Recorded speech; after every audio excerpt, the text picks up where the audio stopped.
Hi all, സഹകാരി raise പ്ലസിന്റെ മറ്റൊരു current affairs ക്ലാസ്സിലേക്ക് എല്ലാവർക്കും സ്വാഗതം. ഇന്നത്തെ ക്ലാസ് മങ്കി പോക്സുമായി ബന്ധപ്പെട്ടതാണ്. ഇന്ത്യയിൽ വീണ്ടും മങ്കി പോക്സ് റിപ്പോർട്ട് ചെയ്തിരിക്കുകയാണ്. എവിടെയായിരിക്കും? ഉറപ്പാണ്, അത് നമ്മുടെ കേരളത്തിൽ തന്നെയാണ്. ആദ്യമായി കോവിഡ് റിപ്പോർട്ട് ചെയ്തതും കേരളത്തിൽ തന്നെയാണ്. അതുപോലെ തന്നെ നമ്മൾ ഈ റെക്കോർഡൊന്നും ആർക്കും തന്നെ വിട്ടുകൊടുക്കാൻ തയ്യാറല്ല. ഇന്ത്യയിൽ രണ്ടാമതായി വീണ്ടും മങ്കി പോക്സ് റിപ്പോർട്ട് ചെയ്തിരിക്കുകയാണ് നമ്മുടെ ഈ കൊച്ചു കേരളത്തിൽ. ക്ലാസ്സിലേക്ക് കടക്കാം. Monkey pox. അടുത്തിടെ കേരളത്തിൽ മങ്കി പോക്സ് സ്ഥിരീകരിച്ച ജില്ല മലപ്പുറം ജില്ലയിലെ എടവണ്ണയിലാണ് അടുത്തിടെ മങ്കി പോക്സ് സ്ഥിരീകരിച്ചത്. ഇത് കേരളത്തിൽ മാത്രമല്ല, ഇന്ത്യയിൽ തന്നെ അടുത്തിടെ മങ്കി പോക്സ് സ്ഥിരീകരിച്ചത് എവിടെയാണെന്ന് ചോദിച്ചാൽ അത് കേരളത്തിലാണ്, മലപ്പുറം ജില്ലയിലെ എടവണ്ണ. ലോകാരോഗ്യ സംഘടന പൊതുജനാരോഗ്യ അടിയന്തരാവസ്ഥ പ്രഖ്യാപിക്കാൻ പ്രേരിപ്പിച്ച എംപോക്സ് ക്ലേഡ് 1B സ്ട്രെയിനിന്റെ ആദ്യ കേസാണിത്. അപ്പോൾ വളരെ പ്രത്യേകതയുണ്ട്. നമ്മുടെ ലോകാരോഗ്യ സംഘടന പൊതുജനാരോഗ്യ അടിയന്തരാവസ്ഥ പ്രഖ്യാപിക്കാൻ പ്രേരിപ്പിച്ച എംപോക്സ് ക്ലേഡ് 1B സ്ട്രെയിനിന്റെ ആദ്യത്തെ കേസാണ് ഇന്ത്യയിൽ റിപ്പോർട്ട് ചെയ്തിരിക്കുന്ന, നമ്മുടെ കേരളത്തിൽ റിപ്പോർട്ട് ചെയ്തിരിക്കുന്ന മങ്കി പോക്സ്. ഇന്ത്യയിലെ രണ്ടാമത്തെ മങ്കി പോക്സ് കേസാണിത്. അങ്ങനെയെങ്കിൽ ഇന്ത്യയിൽ റിപ്പോർട്ട് ചെയ്ത ആദ്യത്തെ മങ്കി പോക്സ് കേസ് ഏത് സംസ്ഥാനത്താണ്? ഏതാണ്? ക്ലാസ് തുടങ്ങിയപ്പോഴേ പറഞ്ഞു, നമ്മൾ ഈ റെക്കോർഡൊന്നും ആർക്കും തന്നെ വിട്ടുകൊടുക്കില്ല.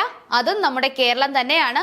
2022 ജൂലൈ മാസം കൊല്ലം ജില്ലയിലാണ് ഇന്ത്യയിൽ ആദ്യമായി മങ്കി പോക്സ് റിപ്പോർട്ട് ചെയ്തത്. മങ്കി പോക്സ് റിപ്പോർട്ട് ചെയ്യുന്ന ഏഷ്യയിലെ 10ാമത്തെ രാജ്യമാണ് ഇന്ത്യ. മങ്കി പോക്സ് റിപ്പോർട്ട് ചെയ്യുന്ന ഏഷ്യയിലെ 10ാമത്തെ രാജ്യമാണ്. എന്നാൽ സൗത്ത് ഏഷ്യയിലെ ആദ്യത്തെ രാജ്യവുമാണ് ഇന്ത്യ. ഓർത്തിരിക്കുക, മങ്കി പോക്സ് റിപ്പോർട്ട് ചെയ്യുന്ന ഏഷ്യയിലെ 10ാമത്തെ രാജ്യമാണ് ഇന്ത്യ എങ്കിൽ സൗത്ത് ഏഷ്യയിലെ ആദ്യത്തെ രാജ്യമാണ് ഇന്ത്യ. ആദ്യമായി ആഫ്രിക്കയിലെ കുരങ്ങന്മാരിൽ കണ്ടതുകൊണ്ടാണ് ഈ രോഗത്തിന് മങ്കി പോക്സ് എന്ന പേര് വന്നത്. ആ പേര് മങ്കി പോക്സ് എന്നായതുകൊണ്ട് തന്നെ നമുക്ക് എല്ലാവർക്കും ഒരു തെറ്റിദ്ധാരണയുണ്ട്. ഇത് മങ്കികളിൽ നിന്നും അല്ലെങ്കിൽ കുരങ്ങന്മാരിൽ നിന്നും മാത്രമാണ് പകരുന്നത്. അതൊരു തെറ്റായ ധാരണയാണ്. കുരങ്ങന്മാരിൽ നിന്നും മാത്രമല്ല, മറ്റു ചില ജീവികളിൽ നിന്നും മങ്കി പോക്സ് പിടിപെടുന്നുണ്ട്. ഏതൊക്കെയാണെന്ന് നമുക്ക് നോക്കാം. അപ്പോൾ എന്തുകൊണ്ട് മങ്കി പോക്സ് എന്ന പേര് വന്നു എന്ന് ചോദിച്ചാൽ, ഇത് ആദ്യമായിട്ട് സ്ഥിരീകരിച്ചത് ആഫ്രിക്കയിലെ കുരങ്ങന്മാരിലാണ്. അതുകൊണ്ട് മാത്രമാണ് ഈ രോഗത്തിന് മങ്കി പോക്സ് എന്ന പേര് വന്നത്.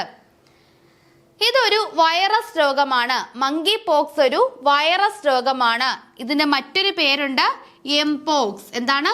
എംപോക്സ്. എംപോക്സ് എന്നറിയപ്പെടുന്ന രോഗം ഏതാണ്? മങ്കി പോക്സ് ആണ് എംപോക്സ് എന്നറിയപ്പെടുന്ന രോഗം. ഇതൊരു വൈറസ് രോഗമാണ് എന്ന കാര്യം മറക്കാതിരിക്കുക. സ്മോൾ പോക്സ് വൈറസ് കുടുംബത്തിൽപ്പെട്ട ഒരു തരം വൈറസ് ആണിത്.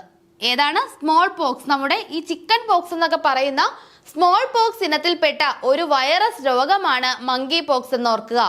പോക്സ് എന്ന് പറയുന്നത് പോലെ തന്നെ നമ്മുടെ ചിക്കൻ പോക്സ് ഒക്കെ വരുന്നത് പോലെ ചെറിയ കുമിളകൾ, ഈ ചിത്രത്തിൽ കാണുന്നത് പോലെ ചെറിയ കുമിളകളൊക്കെ ശരീരത്ത്, ചുവന്ന ചെറിയ കുമിളകളൊക്കെ ശരീരത്ത് വന്നുകൊണ്ടാണ് ഈ രോഗം നമ്മൾ അറിയുന്നത്. ചിക്കൻ പോക്സും ഉണ്ട്, മങ്കി പോക്സും ഉണ്ട്. ടെസ്റ്റ് ചെയ്താൽ മാത്രമേ നമുക്ക് ഏത് പോക്സ് ആണെന്ന് അറിയാൻ കഴിയൂ. മറ്റൊരു തെറ്റിദ്ധാരണയാണ് ഇത് മൃഗങ്ങളിൽ നിന്നും മാത്രമാണ് പകരുന്നതെന്ന്. തെറ്റാണ്. നമ്മൾ കൃത്യമായിട്ട് തന്നെ പഠിച്ചിരിക്കുക. സ്റ്റേറ്റ്മെന്റ് ചോദ്യങ്ങൾ ചോദിക്കുമ്പോൾ വരാം. മൃഗങ്ങളിൽ നിന്നും മനുഷ്യരിലേക്കും മനുഷ്യരിൽ നിന്നും മൃഗങ്ങളിലേക്കും എംപോക്സ് പകരുന്നുണ്ട്. അപ്പൊ എന്താണ്? ഇങ്ങോട്ട് കിട്ടിയാൽ നമ്മൾ അങ്ങോട്ട് കൊടുക്കും. മൃഗങ്ങളിൽ നിന്നും മനുഷ്യരിലേക്കും കിട്ടുന്നുണ്ട്, മനുഷ്യരിൽ നിന്നും മൃഗങ്ങളിലേക്കും പകരുന്നുണ്ട്.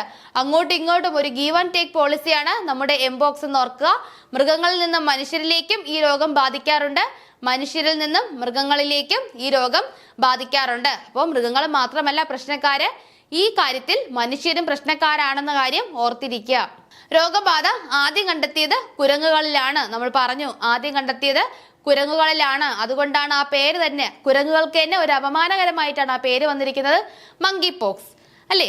ശരീരസ്രവങ്ങളിലൂടെയും രോഗിയുമായി അടുത്തിടപഴകുന്നതിലൂടെയും രോഗം പകരാം. അപ്പോൾ ഈ രോഗം പകരുന്നത് എങ്ങനെയൊക്കെയാണ്? ഒന്ന്, ശരീരസ്രവങ്ങളിലൂടെ പകരാം. 2, രോഗിയുമായി അടുത്തിടപഴകുന്നതിലൂടെയും ഈ രോഗം പകരാം. 2 മുതൽ 4 ആഴ്ച വരെയാണ് രോഗം നീണ്ടു നിൽക്കുക. 2 മുതൽ 4 ആഴ്ച വരെയാണ് ഈ രോഗം നീണ്ടു നിൽക്കുക എന്നുകൂടി ഓർത്തിരിക്കുക. 1958 എന്നാണ് 1958 അമേരിക്കയിലെ കോപ്പൻഹേഗനിലെ ഒരു ലാബിലാണ് ആദ്യമായി മങ്കി പോക്സ് കണ്ടെത്തിയത്. അപ്പോൾ കുരങ്ങുകളെ പരീക്ഷണത്തിന് ഉപയോഗിക്കാറുണ്ട്. അങ്ങനെ ഒരു ലാബിലെ ഒരു കുരങ്ങനിലാണ് 1958 ആദ്യമായി മങ്കി പോക്സ് സ്ഥിരീകരിച്ചത്. 1970 കോങ്കോയിലാണ് ആദ്യത്തെ മനുഷ്യ കേസുകൾ കണ്ടെത്തിയത്. 1970 കോങ്കോയിൽ, അതായത് ഒരു മനുഷ്യന് ആദ്യമായി മങ്കി പോക്സ് പിടിപെട്ട വർഷമാണ് 1970. അത് എവിടെയുള്ള ആൾക്കായിരുന്നു, ഏത് രാജ്യത്തായിരുന്നു? കോങ്കോയിലാണ്.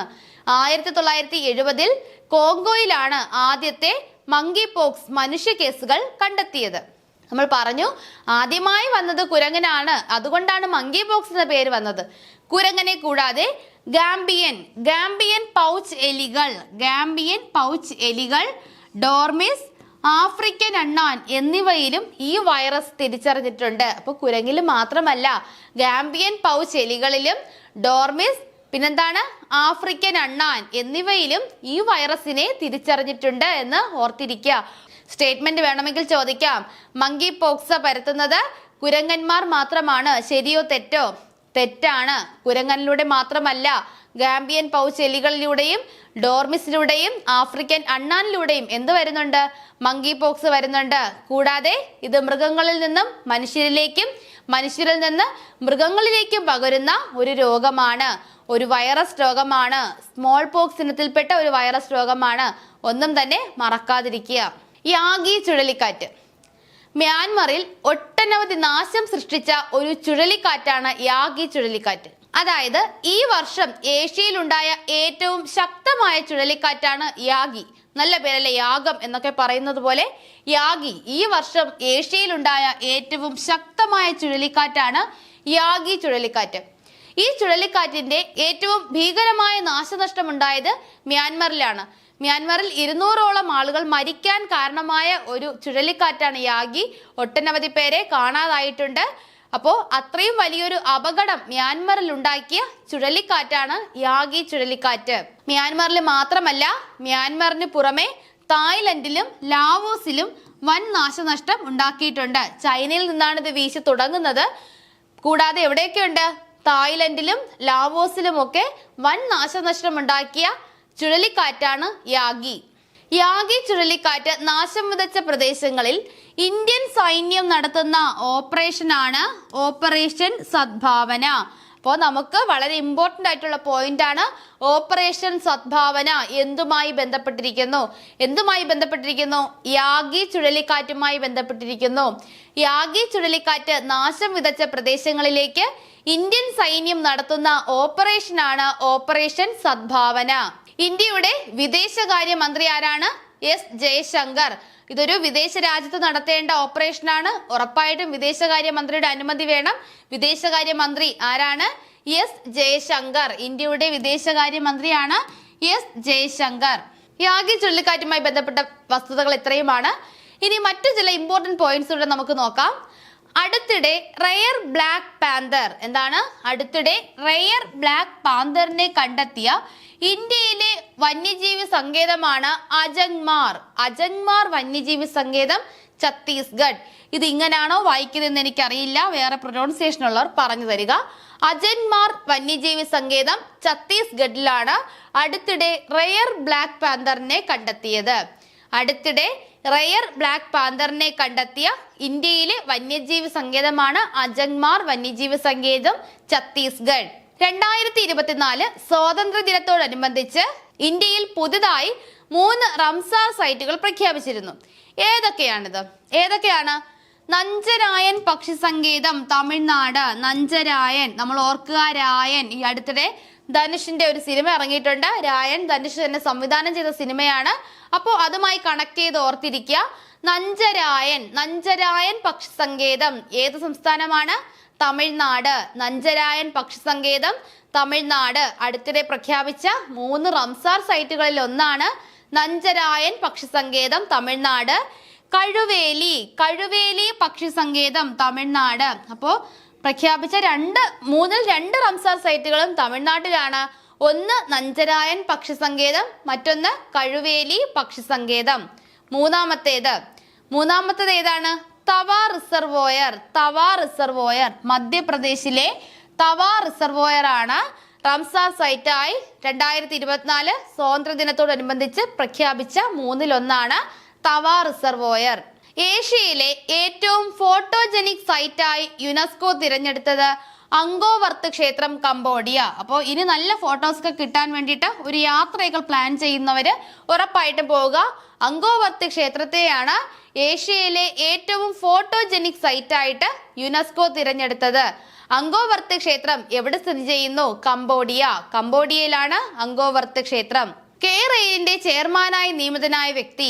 അടുത്തിടെ കെ റെയിലിന്റെ ചെയർമാനായി നിയമിതനായ വ്യക്തിയാണ് ആര്?